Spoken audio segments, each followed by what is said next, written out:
নমস্কার, আমি তোমাদের চিরঞ্জিত স্যার। তো আজকে সকাল সকাল বেরিয়ে পড়েছি আমরা পিআরবির উদ্দেশ্যে, কারণ আজকে আমাদের ডেপুটেশন দেওয়ার আছে এবং ডেপুটেশন থাকবে তিনটে জিনিস নিয়ে। একটা হচ্ছে মেয়েদের হাইট আপকামিংয়ে যেন 157 করা হয়।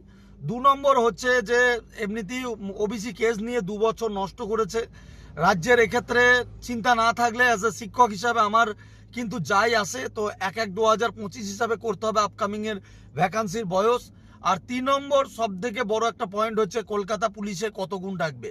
তো কলকাতা পুলিশে যাতে যত সম্ভব বেশি ডাকে, অর্থাৎ যতটা ম্যাক্সিমাম যাতে 30 গুণ পর্যন্ত ডাকে, সেই জন্য কিন্তু আমরা চললাম ডেপুটেশন দিতে।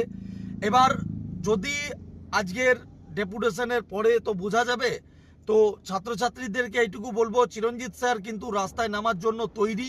আর তোমাদেরকে বলবো, আমি কিন্তু ঘরে বসে ডায়লগবাজির লোক নয়। তো আজকে দেখতে পাচ্ছ সকাল সকাল বেরিয়ে পড়েছি। পাশে থেকেও শেয়ার করো। All the best.